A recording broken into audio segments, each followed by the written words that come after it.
All right, we're live. Hello and welcome to Maddie Allin Live with special guest Crypto Coffee. What's up, everybody? Happy to be here. Maddie, I love your show. I love your takes. You got a lot of hot takes in crypto. And yeah, I'm just glad to be here. And to any Thank of you. Yeah, thank you so much for agreeing to come on. I'm super excited for our discussion tonight. I think it's going to be a good one. Yeah, I'm sure it's going to be awesome. You got a lot of cool stuff. And I love what topics you tend to talk about as well. I was like we were talking before the stream, you're really bridging the gap between real life social issues, psychology, and crypto, and you're tying your two interests together in such an ideal way that I think I'm like a crypto only guy, but I think a lot more people can look at you as an example of, oh, I'm not all in 100% crypto. I also do this. You're not a one trick pony, and so you can do it all. Like if you just make a channel and talk about whatever you want to, you don't have to box yourself in. Thank you. Yeah, I'm still trying to see like all the places that this goes, and now devoting half of my time to this and cutting back at work is pretty exciting for me. It really feels like I'm following my dreams and striking the right balance. And so I'm very impressed by the audience that you've built. How have you been so successful in building the audience across all these different platforms? Oh, thank you. I wouldn't call it a big audience, but it's definitely not it's not small anymore either. It's like it went from an extra small to a small, probably. Like it's not even medium yet, but it started off back in the day on YouTube when I thought I had ideas worth sharing, and I was not going to like sit around and let people talk shit about Hex. I wanted people to see things from my point of view. And so philosophically, I've started to adopt the belief that you need to speak reality into existence, right? Reality changes when you talk about things a certain way and you infiltrate the culture with your memes, your ideas. That's what a meme is. It's an idea. And so if we propagate them, they're like spores and they blast out, and some of them latch onto people and they grow. And Richard Hart did that to such a powerful degree that, he had an insta cult the first time he started Hex. I'm joking, obviously, but he had a diehard following, and it showed me what was possible when you really believe in something and you really have intention to change the world. But you have to talk, you have to use language or write or broadcast something, play some kind of role. But I think that language is how we do it, and how we talk about things changes people's perceptions on things. And so how I started was really just made videos. I started with videos that would get 50, 100 views.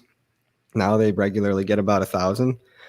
Still nothing to write home about, but I've got about 2,000 subscribers on YouTube, a couple hundred on DLive, and over 100 on Twitch, because I got the old Richard retweet, and also the Hexo host. The Richard retweet and the Hexo host. That's a good combo. They can it's a deadly combo. They'll boost your followers for sure. Well, and the quality of the people following you and Hex in general is, I think, unusual, right? It is. We're actually doers, and we're not people sitting around on the sidelines waiting for things to happen. And that's what you get when you don't make promises of future work, and you encourage people to become the network, right? And you unlock all their free time by not trading. So it's just a perfect storm of course the cream is going to rise to the top in something like Hex. Exactly. Yeah, I like how you put that. I can tell you're a deep thinker, very insightful, psychologically minded, and that's why I'm so excited about this stream we're doing tonight. Yes, two great minds. What's going on, Bedwetter? He said, hello, Night Owls. I'm going to assume this is another bomb-ass stream, but I'm going to have to verify on the replay tomorrow. All right, guys, this is going to be a bomb-ass stream, but if you do have to verify on the replay, it's okay. I forgive you. I think Maddie forgives you, but I can't speak. Totally. There's nothing to forgive. Just make sure you watch it and subscribe to Matty Allin. Oh, by the way, Oh, thanks. I wanted to ask you, you're setting up Hexchange.live. And I Okay. think that's really awesome. It's going to be a ton of work. So hope you're ready. I'm here to support if you ever need anything, but tell me more about that.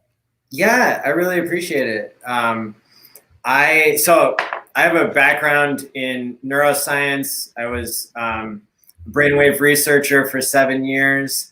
And so I traveled, got the opportunity to travel a little bit around the world, just a little bit. I went to Ireland and Italy to present research, and went all over the United States, studying the effects of, presenting. And then at the university I worked at, I was studying impulsivity, which it turns out is highly related to Hex and the target audience. So, we love pulses. Yeah. Impulses. Both on the chart and in the bedroom. That's right. So impulsive behavior isn't always just sexual. You could be impulsive about an investment. You could be impulsive about just about any kind of decision you make, as long as you don't put enough thought into it, right? So as long as your frontal lobe can't block the thought or think twice? Yeah. So basically you're leaping before looking instead of looking before leaping. If we're talking about, like, I don't know, saber-toothed tigers and like evolution and stuff. But basically, yeah, I could probably talk too much about impulsivity. But I guess the point is, that's how I ended up learning about how scientific conferences work, and appreciating the fact that this is one way not only to network, but to have a structure in which to prepare ahead of time your best ideas to share.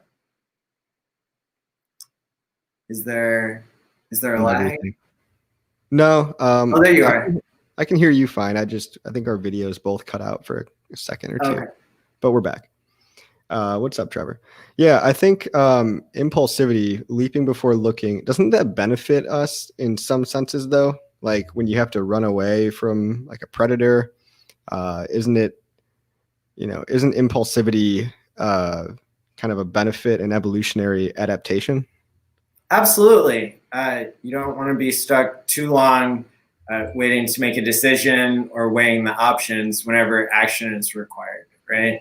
And so in the context that I studied impulsivity, it was having to do with the ADHD brain and the prefrontal cortex and the effects of nicotine on that, because it's a self-medication. I've been brainwashed to think that smoking is bad for you, but that doesn't explain why 2 billion people do it.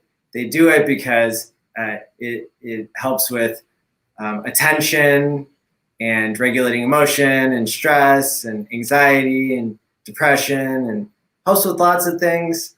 And but it's bad. It's expensive and it causes lung damage. So that's really a mixed bag.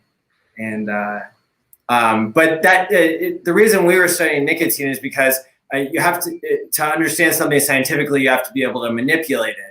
And it turns out that using a nicotine patch on ADHD smokers and non-smokers in a double-blind, placebo-controlled way was allowed us to be able to see the differences in the effects of nicotine within subjects. So in the same individual, we bring them in one day and they have nicotine, bring them in another day and they're on placebo patch, and then we get to see what the differences that nicotine actually makes. And it made people less impulsive. Wow. And it made their frontal brainwave activity was stronger. So that all makes sense. Okay.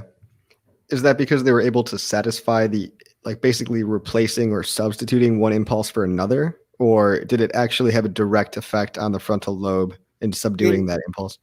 it increased processing power in the frontal cortex, which allowed for inhibitory control. Okay. That's very cool.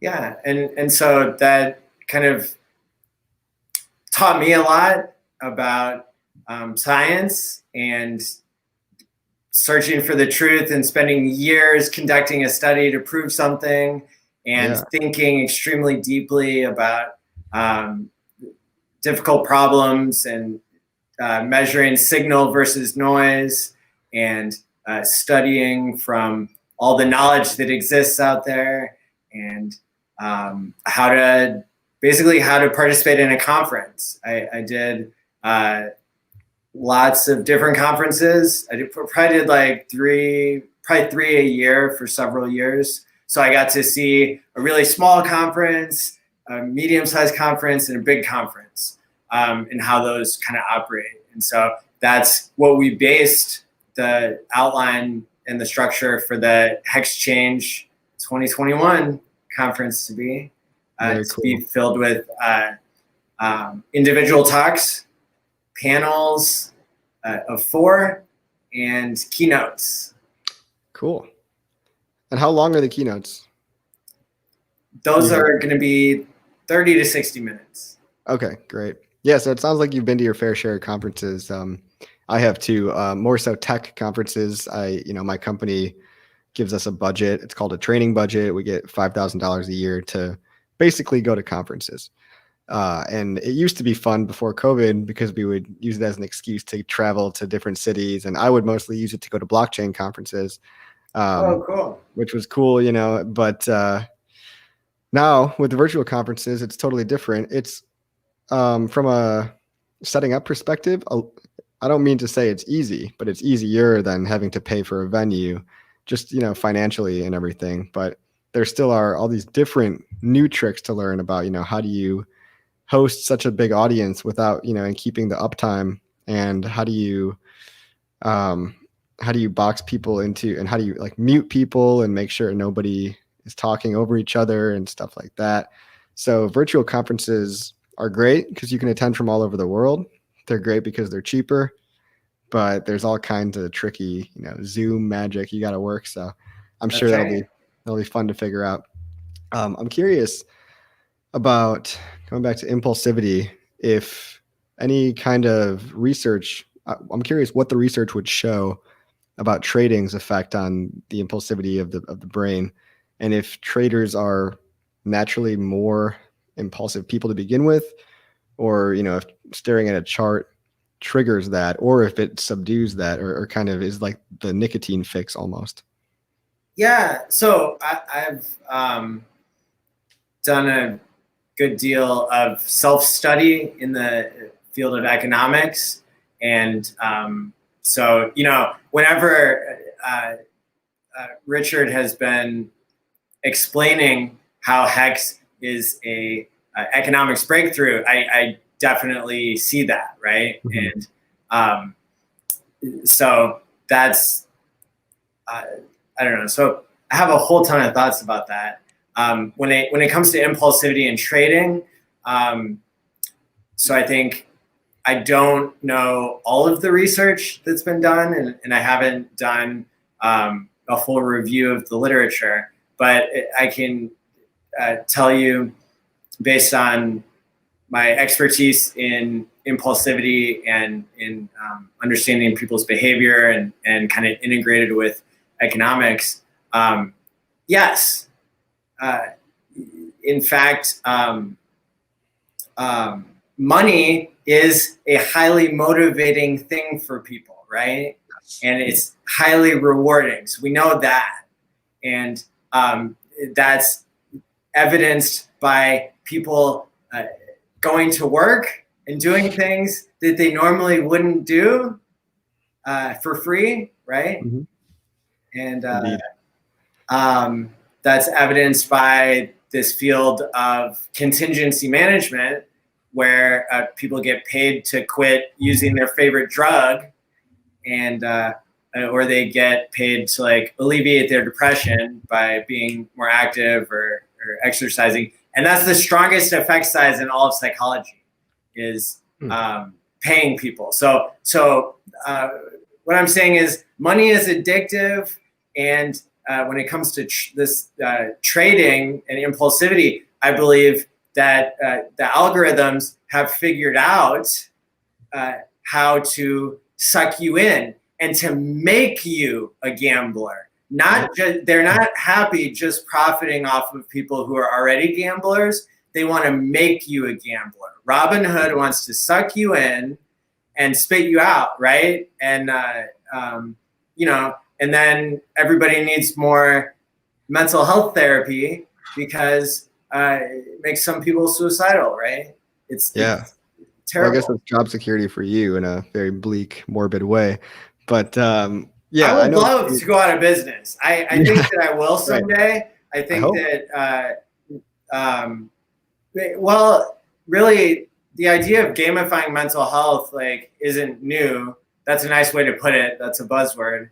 But there, uh, there have been apps and work out there that's really exciting to like Yeah. basically replace therapists. And Right. one of the interesting things about that is they did a military study where they uh, realized that soldiers will tell a robot therapist more trauma because it's not going to traumatize the robot. Oh my God. I have a great article to share with you because we build chatbots at my company. And Oh, no way. yeah. And so I was just working on one for a year for a big fast food company that ends in Arnold's. And you know, we were reading previous studies about how people, one of the very first chatbots ever made, her name was Eliza, and this was like early 90s, right? People would open up and just spill their guts out to this thing. Yeah. And it was very fascinating because all the chatbot would do, and because it was so crude, was it would essentially repeat back what the user said and then say, a mixture. It would oscillate between different canned responses, like, well, how does that make you feel? And Oh yeah. tell me more about that. And people would, and it gained rapport with these people so much faster. But going back to what you were saying, I'm having so many chained thoughts that I'm trying to string together. But you're replacing one game with another, right? So I think the way Richard Hart looks at stuff is, you mentioned gamification of, there's apps out there that are gamifying the experience of therapy. And Richard Hart has created a new game to gamify the experience of saving and holding money and freeing up your time and gamifying wealth, right? I mean, even Twitch is trying That's to exactly gamify right. stuff. Twitch has this button in the chat where every 15 seconds it flashes and says, hey, you got 50 more points. You got 10 more points. All these points do is they let you send a message that's a highlighted message. It's stupid, but it keeps you coming back. It's that roulette wheel. It's that, that pulling the casino thing. And I guess my hypothesis is that if somebody were to do a study that games involving lower time preference actually probably lead to more favorable outcomes by freeing people's time in order to build relationships and work on things that they actually love. And so he's replaced this game of trading with a game of low time preference, and it's led to all these emergent properties, which are people actually trying to help each other more, and people are playing. People are basically using effective altruism a lot more than they would in a I take from you, before you can take from me type of game. And it's like, yeah, exactly. It's really exciting to watch this unfold because this hasn't existed before. And those of us who have spent months thinking about Hex already and listening to all the content and the great minds that are coming together to discuss Hex, we keep learning more and more, right? And so being able to see how people are going to act, right, when their time is freed up, I think that's a great point. I think I think that there are going to be positive effects of Hex on behavior and mental health that are subconscious and basically that are subliminal. And then I think that there are going to be more that we can build on top that would be superliminal and overt. And so like the Twitch thing, you know, where you're getting points like for engaging with the community and like nobody's banning you because you're adding to the discussion. Like, you know, that's a positive benefit. Whereas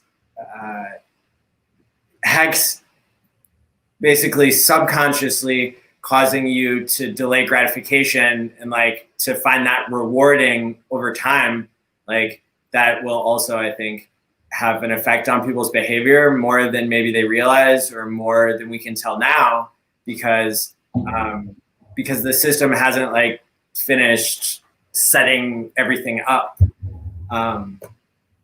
Yeah, it's crazy. It's a complex system, but you know, these low time preference games lead to just better emergent properties that are beneficial for all players in the system. And if you like, I'm pretty sure that Richard Hart thinks of life as like a game. And I think that a lot of the smartest minds in the world do.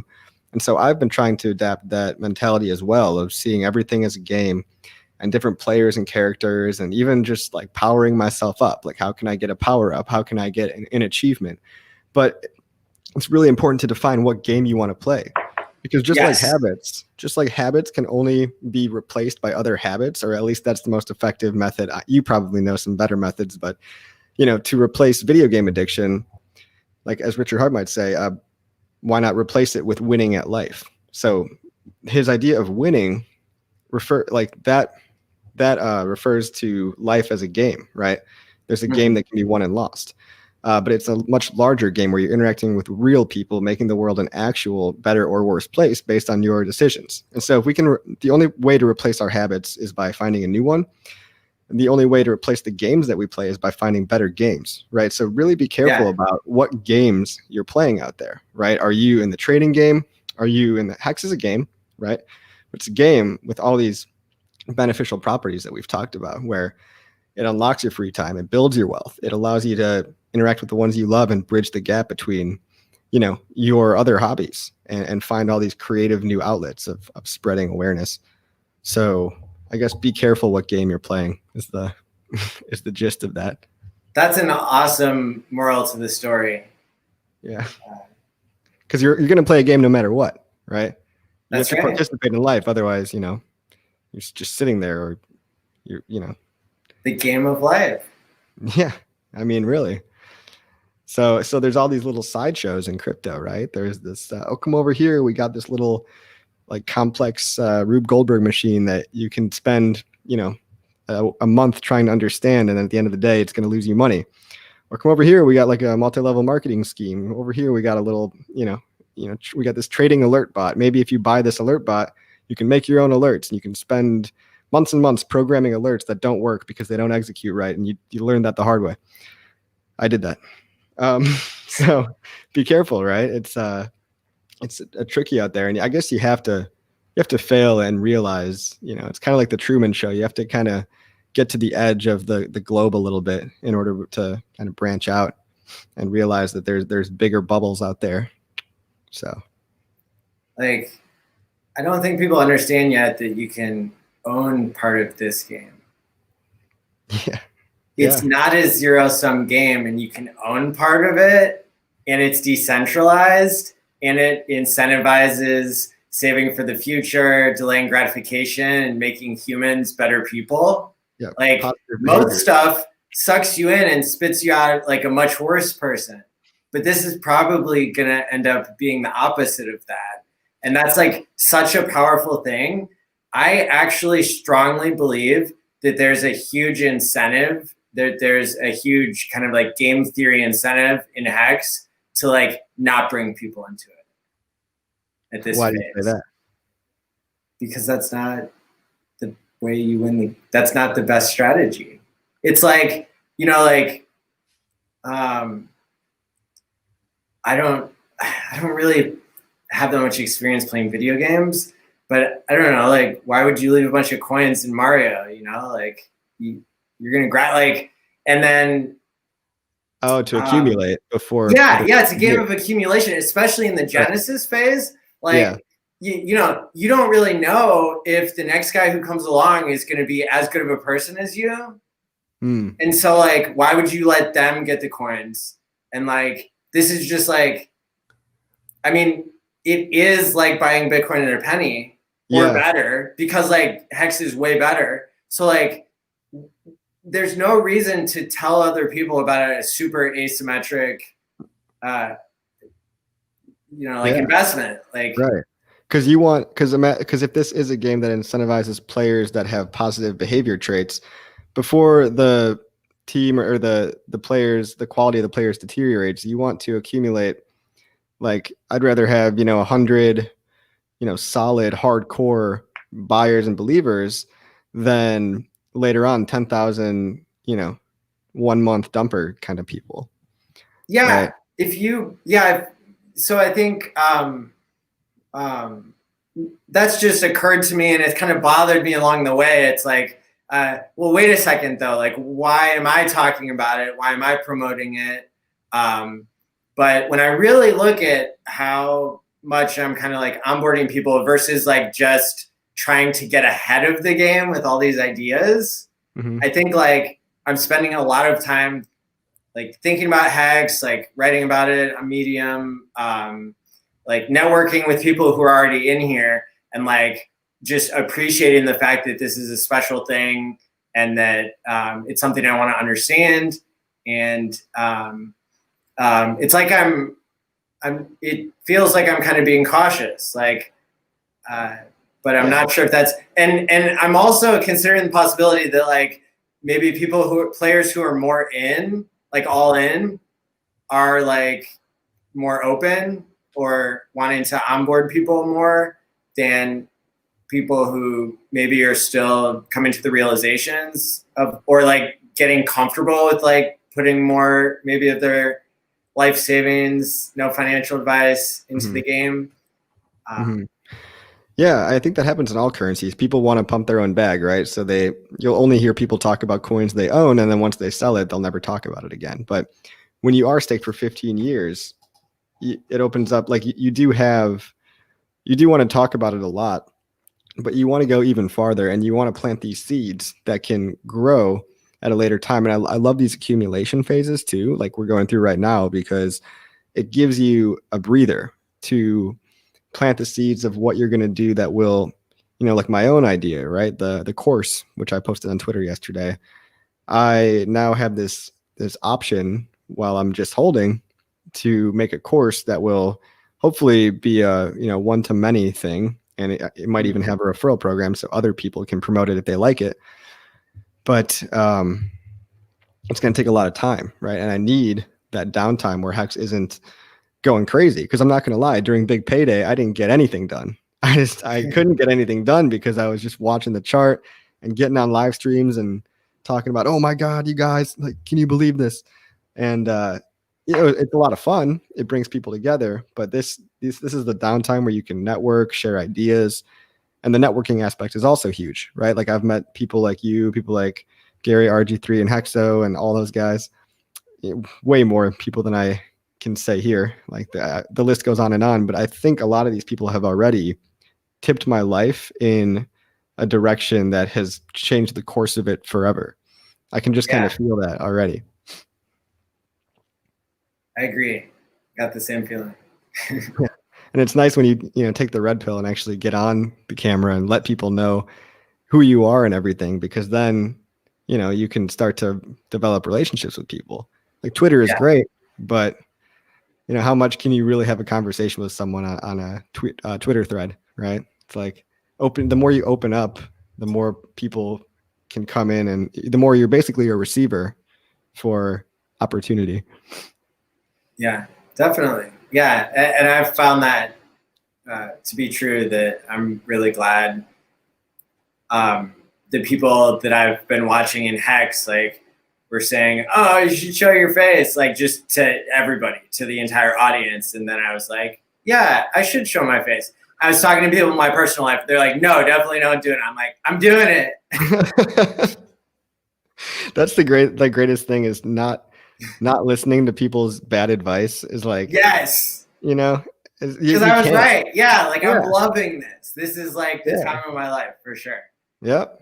Yeah. And I almost like juked myself out of it a few times in the early days Oh, because I had people trying to hack my accounts and stuff. And I'm like, oh, do I really want to go through this? And it's like, no, I just have to upgrade my OPSEC. And, you know, even even if somebody like all my stuff is fine, but there's little things where even people online have told me verbatim, like, oh, you should just go back to selling coffee. It's like, why the fuck would I do that? This is way more fun and way more lucrative and so infinite more potential, right?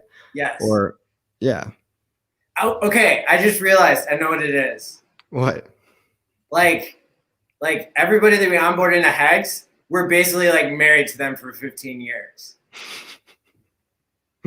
Kinda. Yeah, That's it's what it like, is. Yeah. yeah, you guys are the people I'm gonna be seeing. And so it's like we might as well start to do something and not just sit on our ass and talk about. I mean, Yeah. we can talk about shares and T-shares and all that, but once I kind of understood it, I was like, okay, I get it. I don't want to beat that horse to death anymore. I want to like, what can we do now? What else can we make? And so, I try to still make videos when I have what I think is a novel idea, but after the initial basics, it's hard to go back to those basics and be like, okay, now here's how you press the stake button and here's how you press the end stake button. Even though, that's what I'm going to have to be doing again if I ever make that course, right? But it'll be for a good cause, and so you know different motivation. Yeah. Yeah. It's, I think that's something that all of us, I guess, could do better at it is rehearsing over and over our best pitches to onboard people and to be like kind of developing those skills. But it's interesting that we aren't to me. Uh, and I think the whole adoption thing is more complicated than we give it credit for, and um, so that's kind of interesting to me. Yeah. One of the things I was going to say is like that just occurred to me is I wonder if this is a social capital accumulation phase as well as the genesis accumulation phase. Yeah, that sounds about right. This is where you're building rapport with not only people, but not only internal, but outbound as well. And so people can come in, but yeah, you're accumulating social capital, which there's no scorecard for that, right? There's no price tag on it, but that's definitely, if there was a way. I'm not saying let's go all China and go, social point system thing. That's a very Black Mirror kind of world, but that should be. I mean, it can just be in your virtual reality, and what I mean is just your mind. If that's the game you want to play, you can think of it as like social capital building that we're doing right now. It is. That's exactly what it is. Yeah. Yeah, yeah. I know. There's so many things like, yeah. You can keep a whole system of achievements and gamification in your head and treat the world like it is just a virtual reality because it pretty much is. I mean, once you're dead, you're gone. So this whole thing is just take what you want out of it. This whole life thing. So I want to get rich and I want to help other people get rich. And because I think that's what allows people to be more creative. People are happier when they're wealthier and they create better art. They create better invention and innovations. So I think the quality of life is raised when we start with providing for ourselves and providing a financial safety net is one of the biggest primary things.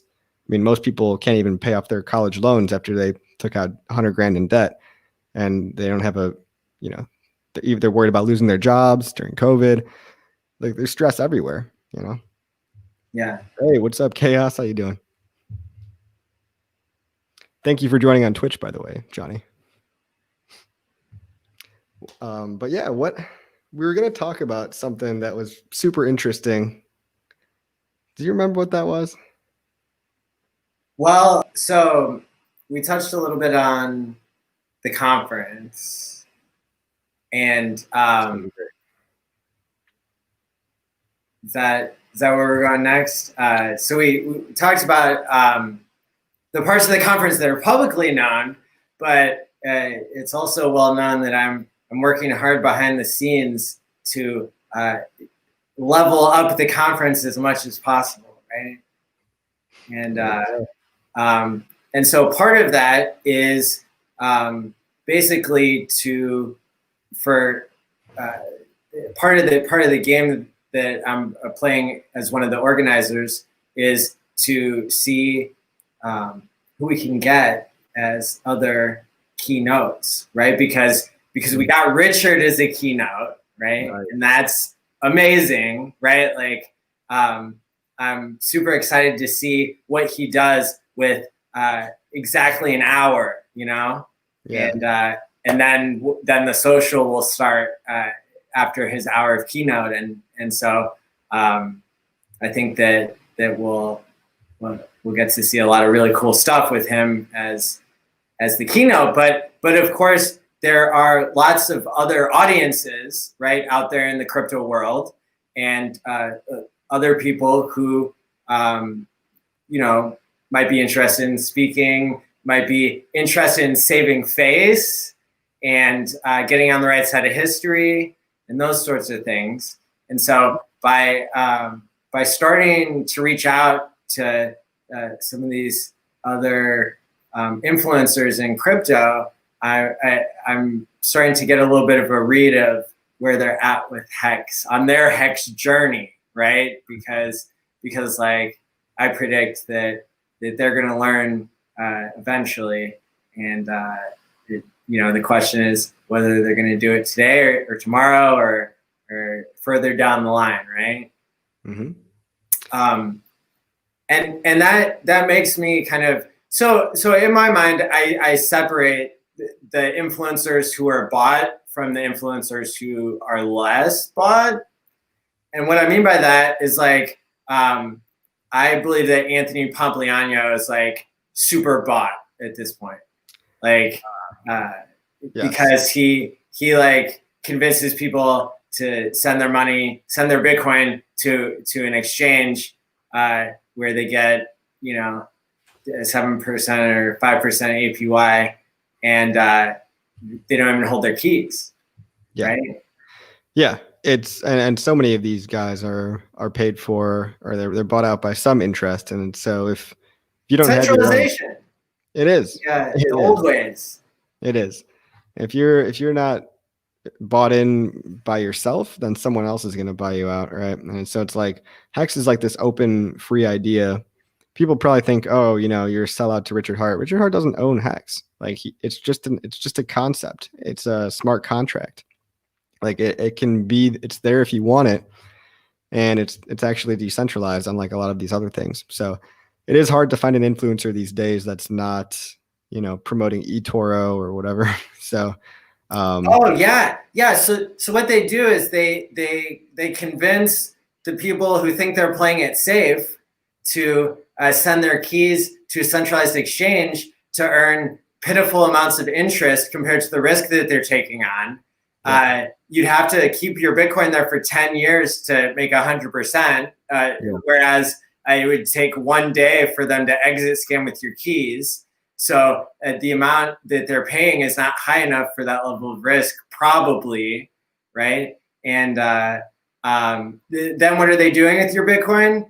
They're using it to allow people to margin trade and cause the overall price of Bitcoin to not go up that much, right? Because people can make side bets on it. And so they're wrecking you with your own coins. Yeah, it's disgusting and terrible, and I hate it. Maybe we should think of potential keynote speakers outside of the crypto ecosystem. Maybe more of some of the make money online guys, or maybe even a prominent, gold guy or whatever it might be. It doesn't have to be a crypto guy or woman. It could be a prominent streamer, right? It could be PewDiePie.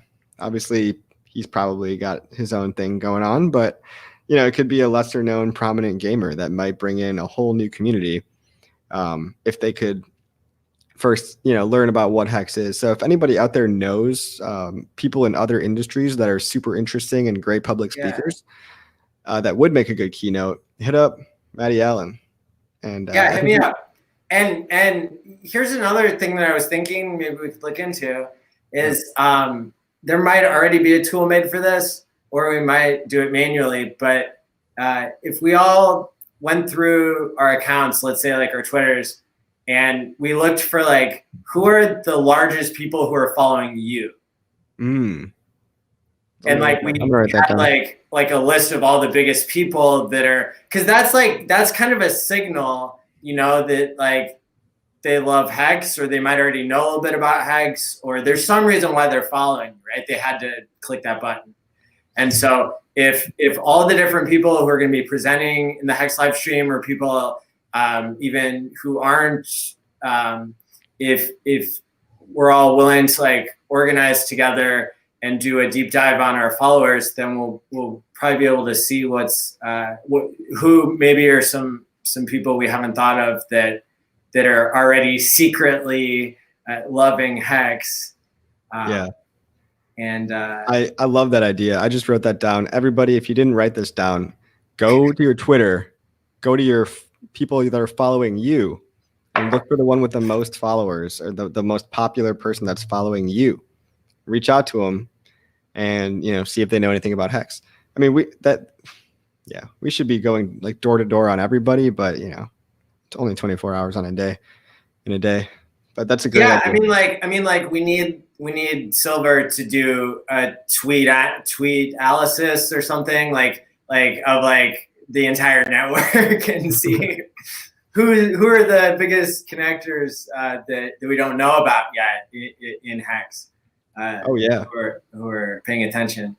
There was somebody who started following me today who has like 25K subs on Twitter, but I was looking and they have like, they follow like 8K people. So it made me think like, oh, you're just following a bunch of people and then trying to get them to follow you back and then like sell your course or something. So I'm not sure that person's legit, but I think we'll find more legit people than we know about if we follow this method.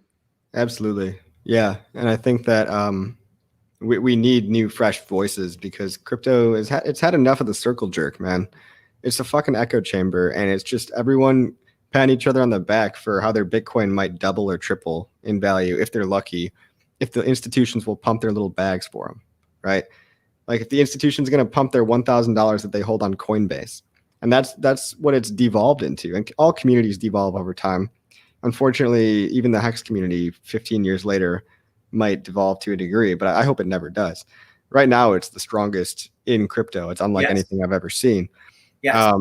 Even in what I wanted to talk to you about is people like Andreas Antonopoulos that people are putting these guys on pedestals, and I'm not so sure if they are even worthy of that. Just because they're saying nice things about the coin you own, try to look at what they say in their actions. I mean, Peter McCormack is one thing. I mean, he's almost comic relief at this point, but I'm not so sure if I look up to guys like Andreas,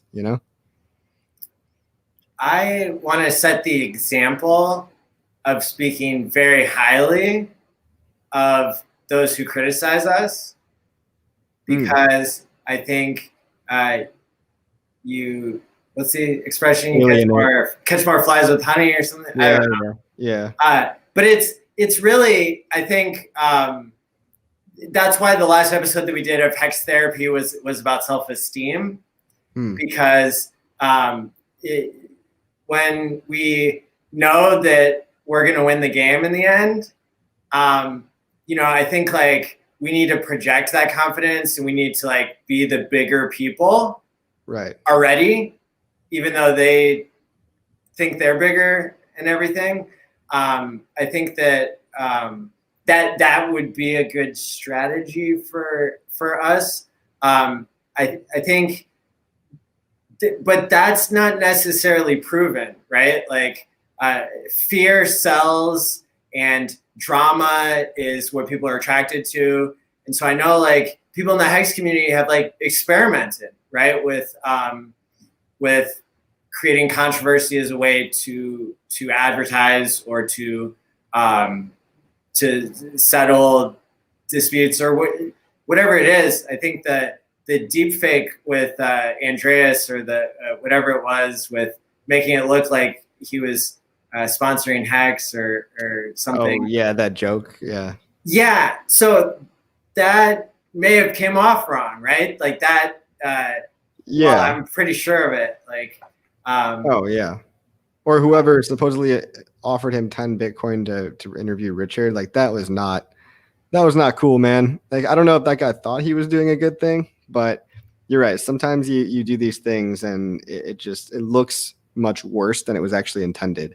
Like I'm kind of scared if, anybody finds like some of the fake, let's say there's a fake Peter McCormick account and he finds it. It's like, oh, well, that's going to look awful because it's got Hex under his name. Right. So it's like, you're impersonating.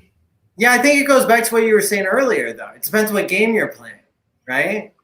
Well, yeah, there's exactly. And so, I mean, we've definitely optimized for like the combat mode, which is good. It's fun. I try not to do that with people that I think aren't already too far gone, right? But there's certain people like once they cross a certain threshold, I deem them as kind of, well, there's no hope for you. You're like committed to your bag and your ways. No matter, nothing I say to you could change your mind. And maybe that's the wrong way to look at it. But I wanted to talk about whatever interaction you had with maybe Andreas's team or something. Yeah. So I think that one of the ways that I'm approaching this conference thing was of course first to team up with everybody else in the Hex community, right? Because that it's not a Hex conference unless all of the relevant people in Hex aren't on board.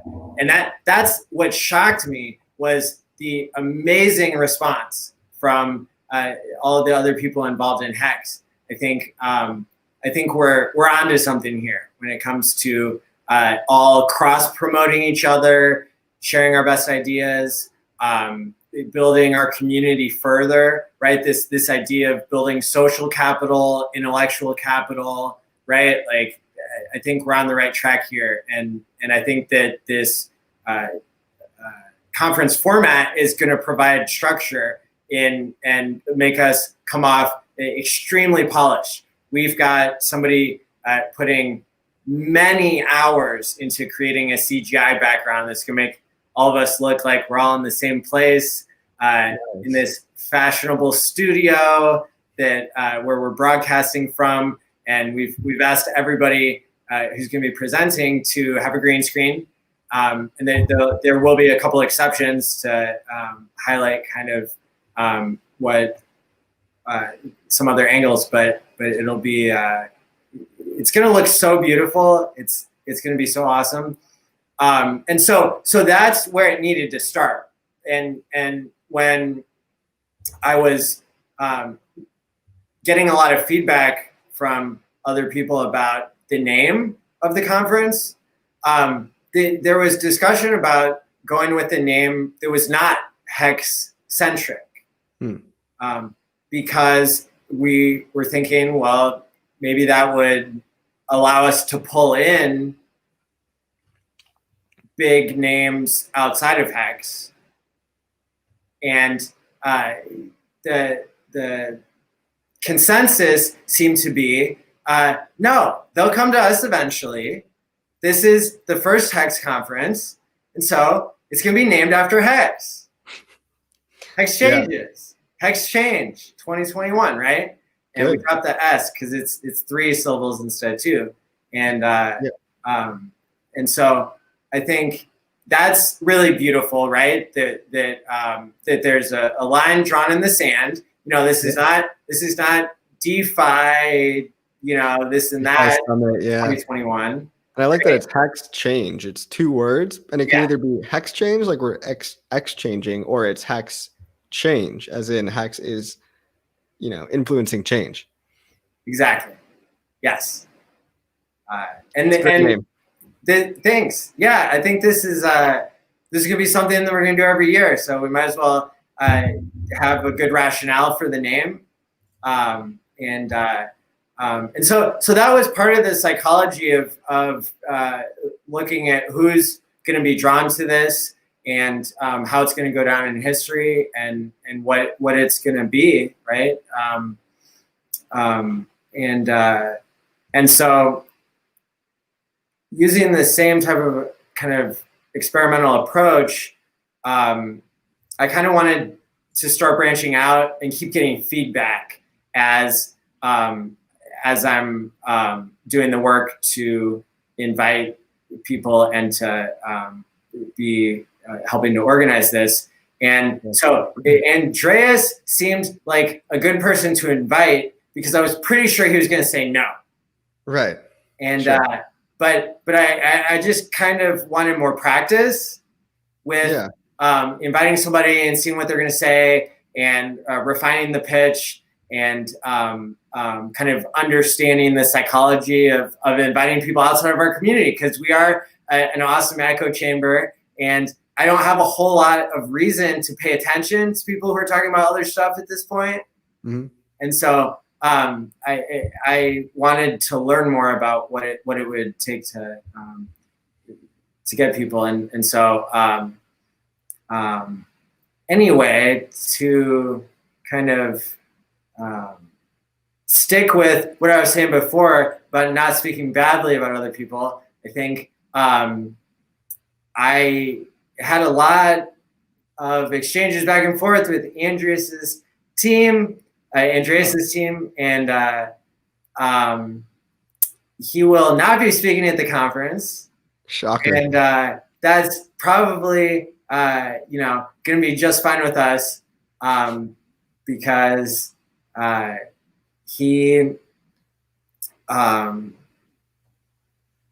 because I think he doesn't get it yet, and I think that that overall I probably made a good impression on his team, and I think that he's probably not somebody who's bought, but he's definitely somebody who's like pretty set in his ways. Yeah. And so it was really good practice because I was able to learn a lot from interacting with his team. Mm-hmm. And so that's like, I don't know, somehow I see this as good news. That is good exactly news. Sure why. It's like all the important people said yes. All the people in Hex, I mean, it was like 100% of people said yes. Right. And so I never imagined that Andreas would say yes. But I knew that I wanted to learn from the interaction, and I think I did. So cool. So you were happy to walk away with not a bad taste in your mouth, basically. Exactly. Yeah. Okay. And they were pretty, civil, I guess. What's the standard for a good interaction? Just not yelling, or like for the benefit of the relationship going forward, or not really the relationship with them, but just like modeling good behavior. Like, right. Don't think I should really go into like any more about like, sure, what anything, whether it was controversial or not, that was said. But I think like learning more about where he's at, like that is mission accomplished, okay. And signaling to him that like, oh, like we're gonna be the envy of you sooner than you think, and we'll just we'll let you come around on your own time. That's pretty awesome. So it's like just assuming the role of you've already won, basically. It's just a matter of time. You don't know it yet. I'm happy to explain, but I think you have a much better outlook. I love telling this story, and if you've heard it, then you're going to hear it again, and you're probably going to love it, right? And it's Andreas and Peter McCormick did a live stream. It wasn't a live stream. They did a show together a few months ago, and McCormick at the end was trying to socialize with Andreas, and so they had finished their talk about Bitcoin. It was when McCormick had posted something about how he didn't understand how something worked and he didn't care or whatever, and so I think he ended up, Andreas like came to educate people, and like, so that was McCormick's chance to have him on the show. And anyway, like, so they finished their big thing that they were talking about, and the last 5 or 10 minutes they were just kind of like socializing with each other. And McCormick was talking about how he quit drinking, and Andreas was praising him for that and saying, oh, there are these apps, you know, that they kind of gamify that, and you know, wouldn't it be great, you know, if or just wouldn't it be great if you use that, or isn't that something cool that exists? And then Andreas is talking about losing weight or something, and or eating healthier, and both of them have just talked about programmable money for an hour, right? And they're not putting together these two ideas that like you could gamify behavior change, right, by using crypto, and that's like crypto's like killer use, killer app, right? The killer use case is probably going to be like paying people to, or people paying themselves to change their own behavior.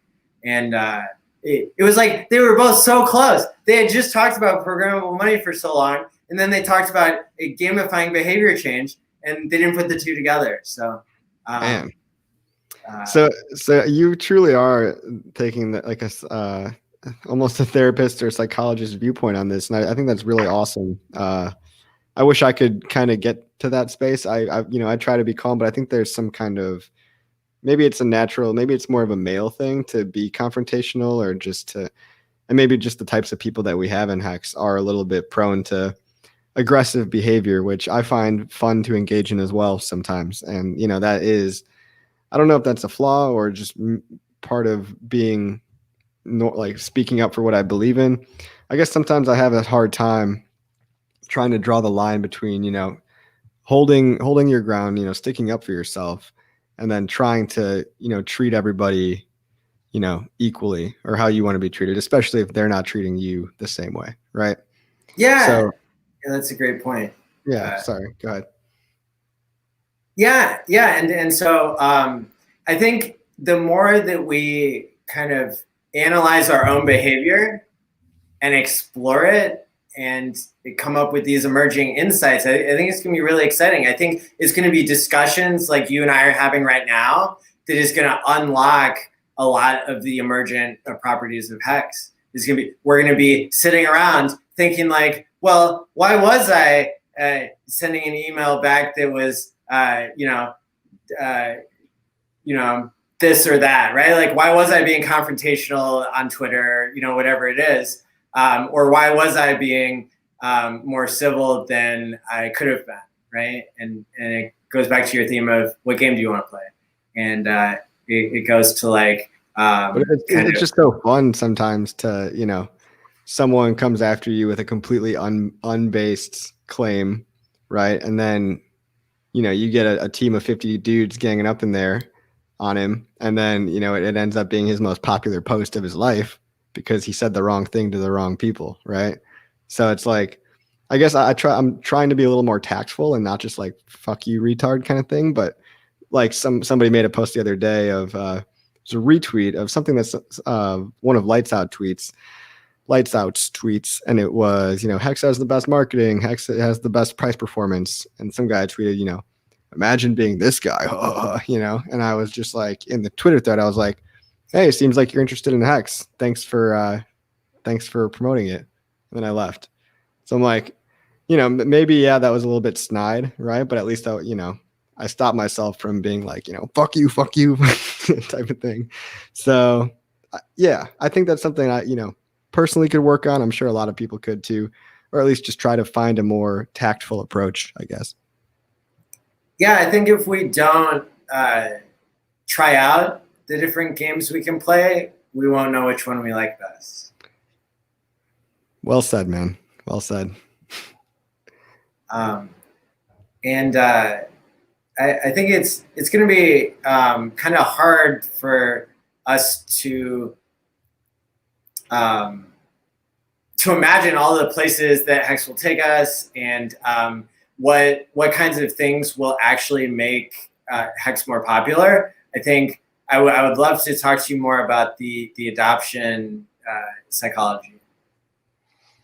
Yeah. I mean, to me, it's always kind of like a perpetual positive feedback loop, right?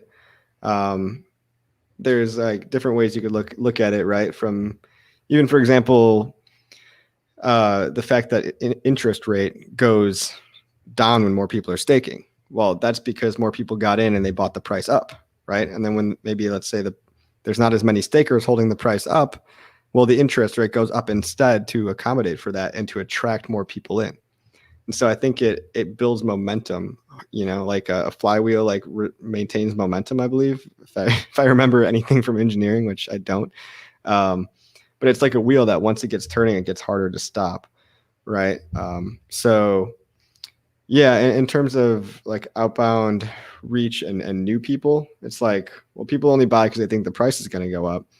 But they only want to buy after the price like has gone up, right? And so there's that aspect of it too. There's the price aspect. There's the ratcheting up aspect of.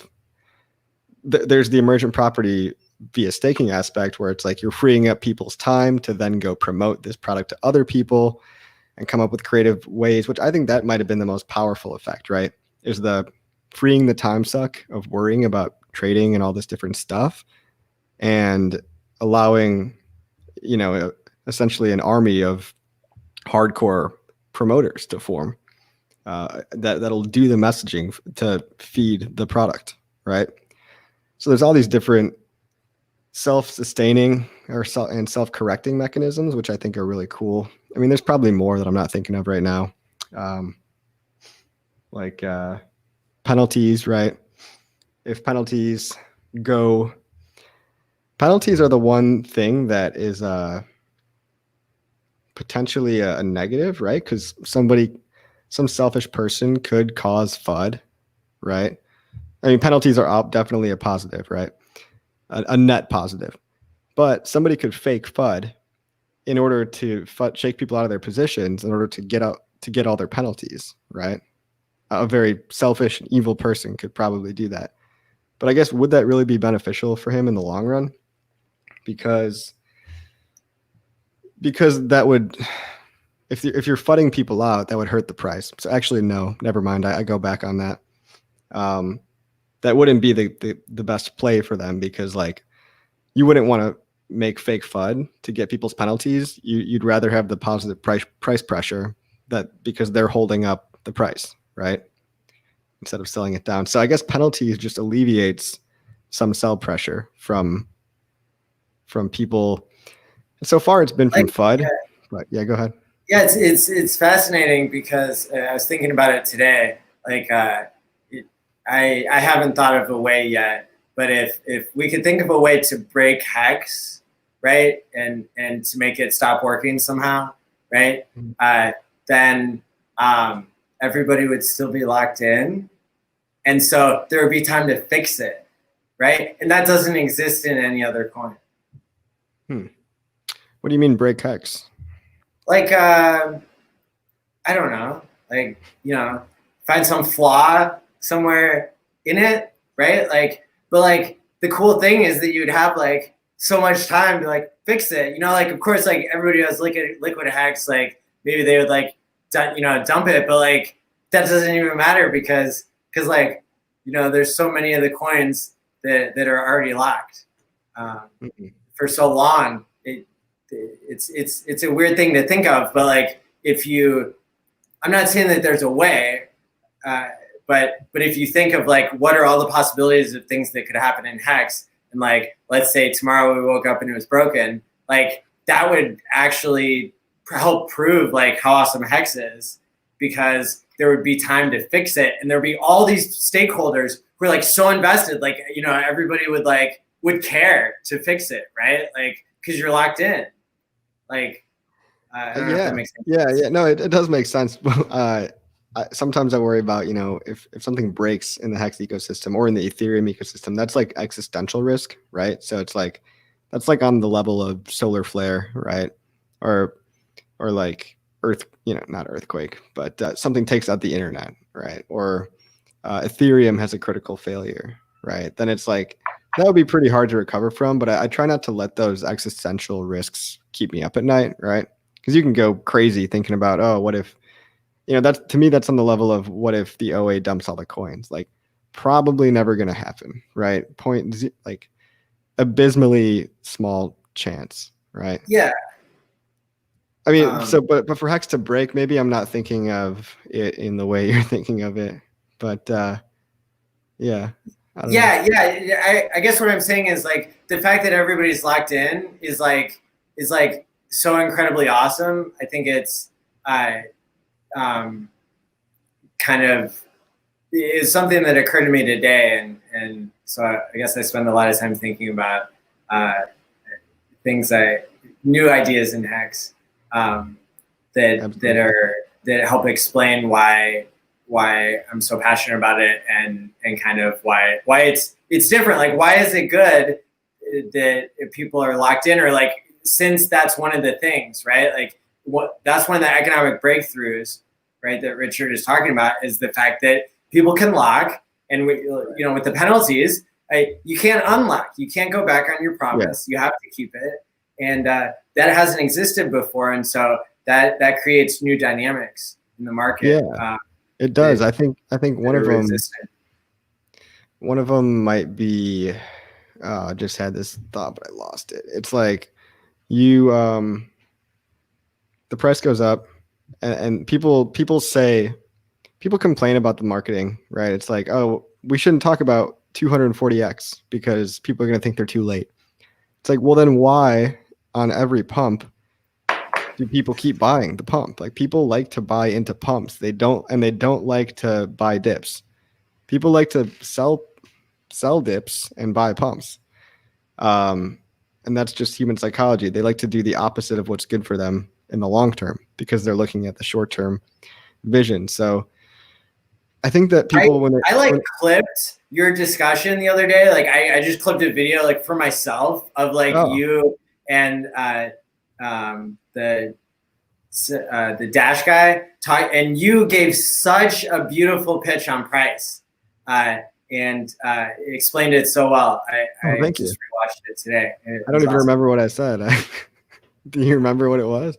Yeah, you were talking about how your price prediction for Hex, that you think 10,000x is conservative, and you're explaining why it's already gone up this much. Bitcoin has gone up this much, and you explained it very well. Thank you. I'm gonna have to go back and rewatch that because I forgot what I said. But that's cool to hear, man. I love hearing like when people like actually, agree with, or at least like have one of my ideas actually have impact on people. Like, it's awesome to hear. But yeah, going back to the price thing, it's all about price. People complain about the 240x marketing when in fact it is maybe reasonable to do that kind of marketing because people like to buy things that have gone up in value, not things that are down in price, even though they should be buying dips, right? That's what we're trying to teach people is like, hey, actually now is actually the best time to buy. No financial advice. But when the price goes up and it ratchets up and it creates higher highs and higher highs and higher lows by the mechanism of staking, because you always consistently have these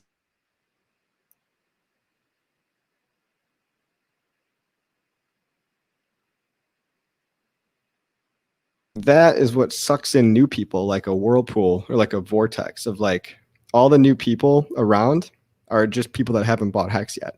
And they're all going to buy when they see it's gone up over time enough to the point where they're like, okay, either it's been around long enough where I think it's stable and I believe that it's not going anywhere, or it's gone up in price high enough where now I want a piece of that action, or a combination of both, right? So I think it's just time and price pressure continues to just slowly suck people in.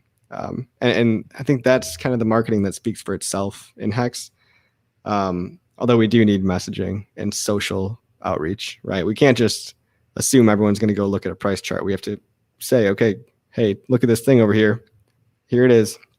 It's awesome. And it can change your life. Exactly. Yeah.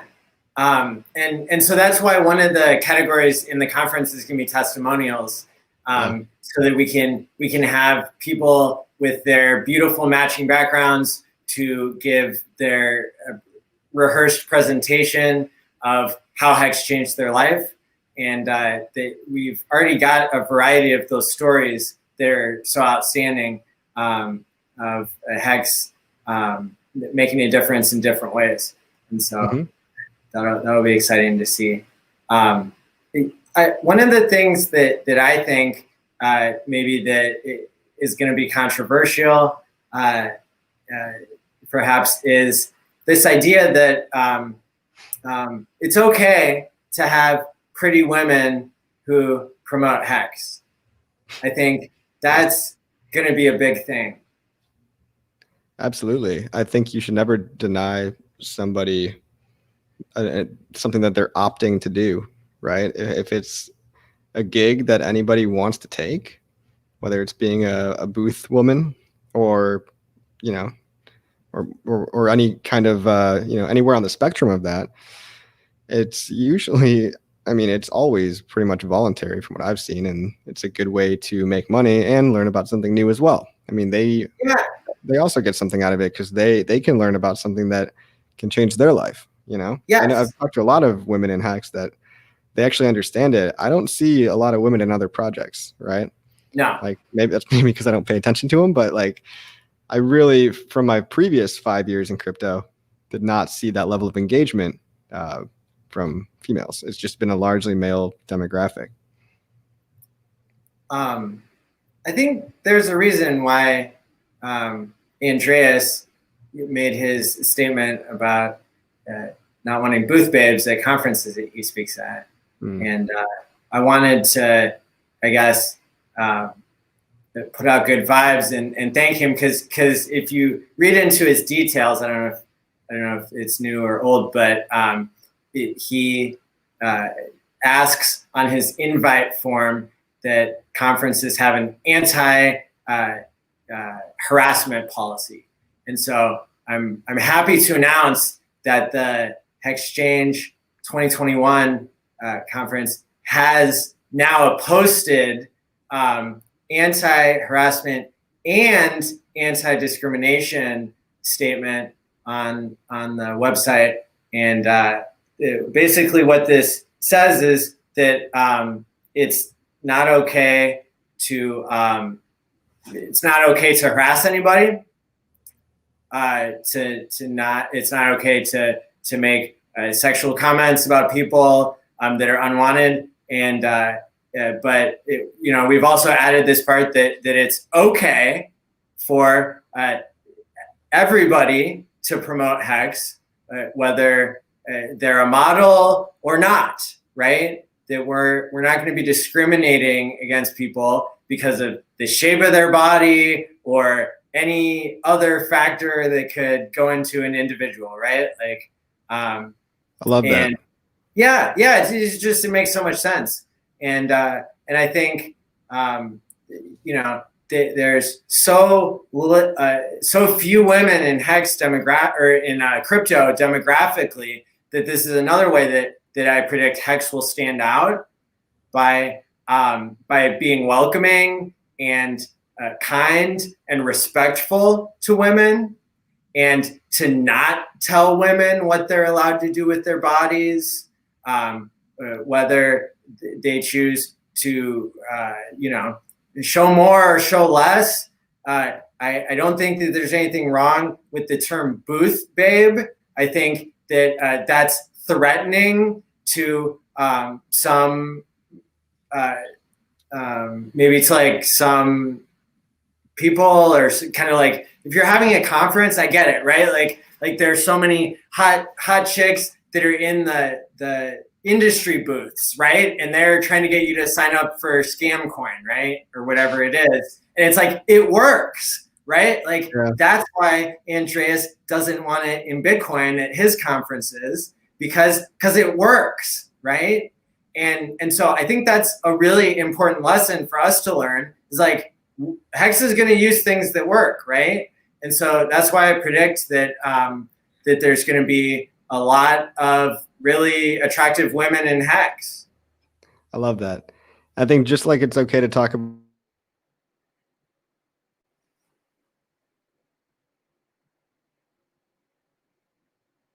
marketing, right? And Yeah. it's okay. I mean, as a dude, I would much rather talk to a pretty lady, no offense, than to a guy like you. I mean, like if I had the option between one or the other, I'd probably go the other way, right? If I didn't know you, right? Now that I know you, you know, maybe I'll change my mind. You're But too kind. yeah, but you know, you got to be. Hex is about being honest with the way things are, right? That's right. So honest about what works, having an ethical standard, but also not discriminating either. If everyone is there because they want to be there for whatever reason, then that's their prerogative, right? There's no yeah, that statement was a little bit silly to me when I read it. And so I'm glad that we are iterating on it and enhancing it.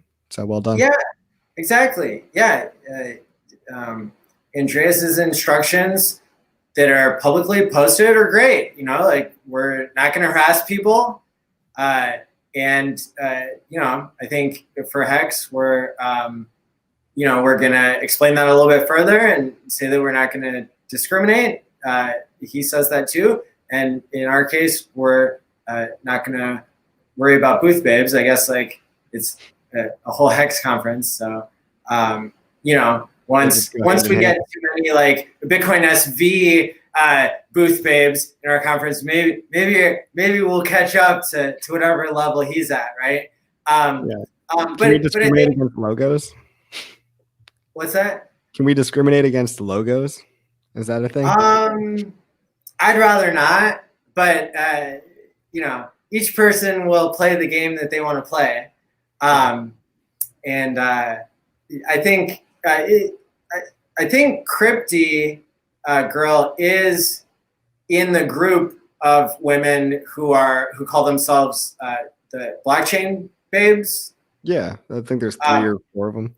Yeah, and as far as I can tell, they're not sexualizing themselves, and they're like just being smart women, you know. Yeah. And it's just a nice, alliteration, 2 B's. It's exactly. It's marketing, you know, whatever.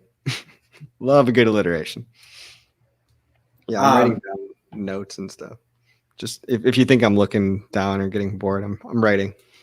Oh, nice. And so I think that this is something I haven't said yet publicly, but I think that you froze. I hope I'm still here. Okay. It's just the camera sometimes cuts in and out for whatever reason. Okay.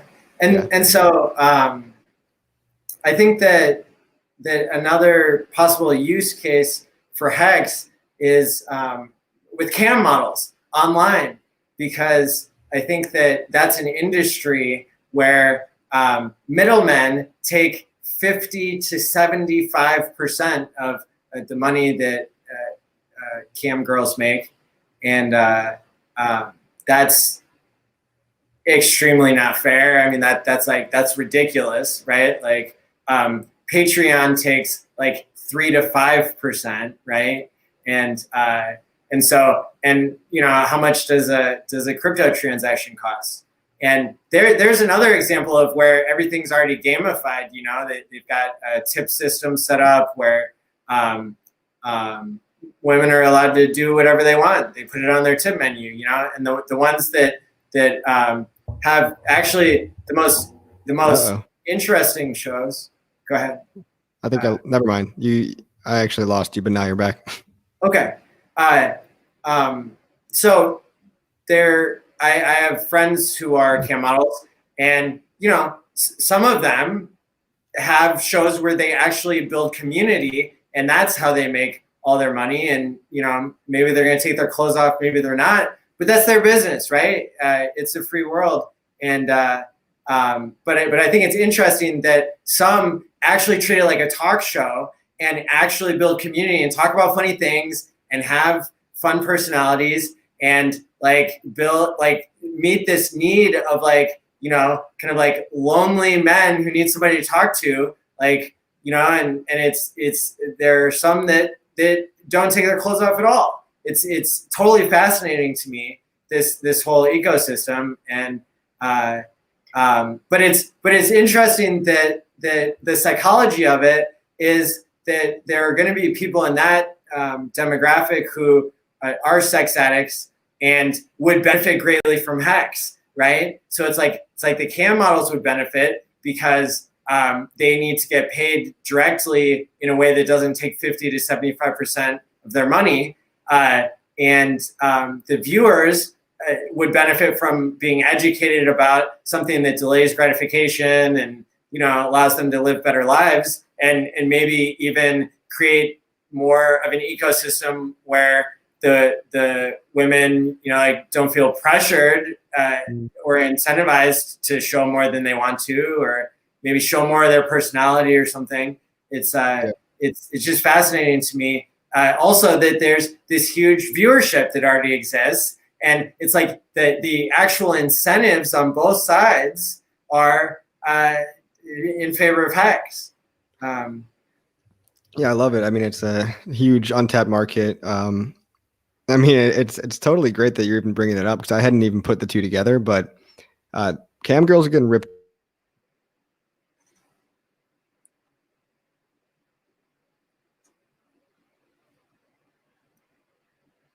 Like, maybe Your audio cut off when you said cam girls are getting ripped.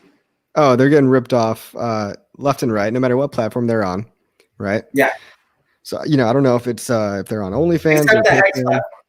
except the Hex platform, right? And it's like, if we could find a way to bridge the gap and, you know, get them to get paid in crypto, and even maybe learn about what the crypto they're receiving can do, that's a huge opportunity. I'm not sure how to even go about that, or who would do that. Another fascinating thing is that I just read an article in the past couple of days that says that Pornhub Yes. got cut off by Visa and MasterCard for subscriptions. And so the article said they're only accepting crypto. I don't know if that's true or not. I heard that too. I read the same article. Apparently they had some like underage stuff or something, and like a lot of lawsuits. So I think what they did to resolve it, I read another thing that was like they deleted like a big portion of the content that was on there, like just totally deleted it. So in a blog post that they made, they said that they had 2 days before the credit card companies cut them off, had enacted the biggest change in the entire industry to require all uploaders be verified. And so this verification process is very strict and confirms that the person is of age and that they are willing to not depict you know, unethical behavior in the sense of violence. So that makes sure that there is no real life rape happening in the videos, and that there's no underage content. And so they not only enacted that, but they had in the same time that Facebook had like 50 million self-reports of child pornography being sent over its network, Pornhub had 150. Like, wow. Like not 1,000 or million, like 150. And so it's they've, you know, those are important things that everybody cares about, you know, like not having the world be a terrible place, right? With rape or child sexuality, and so it tells us a different story when we look at the facts on these centralized powers. And it turns out that probably that there probably are crime lords or international cartels that like probably do invest in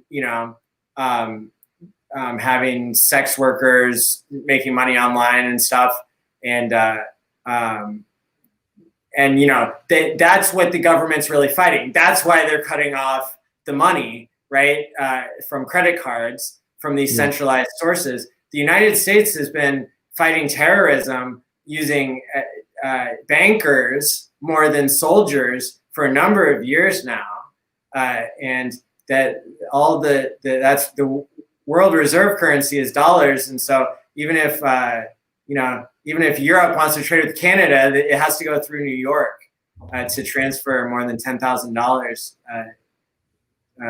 And so they got the world locked down in that way. Financially, it really cuts down on the terrorism.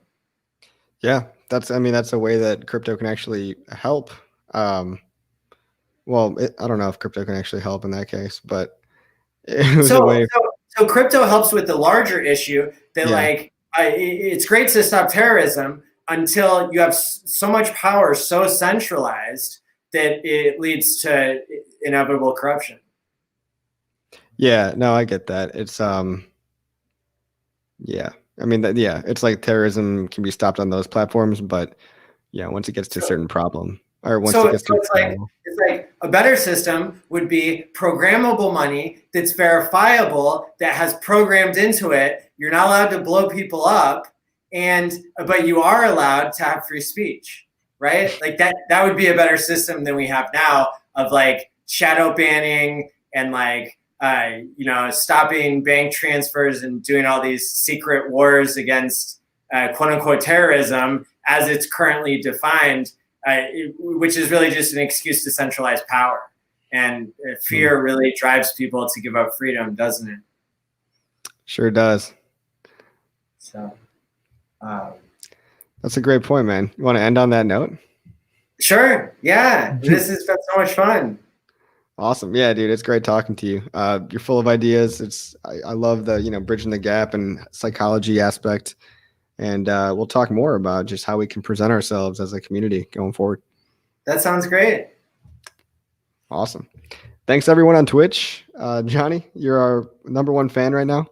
Not sure if anyone else is on there. I'm on StreamYard, but like, subscribe, follow. And if you guys haven't heard, we're taking over Twitch. So we will. All right. Yeah. So thanks everybody for tuning in. We'll see you next time. Later, guys.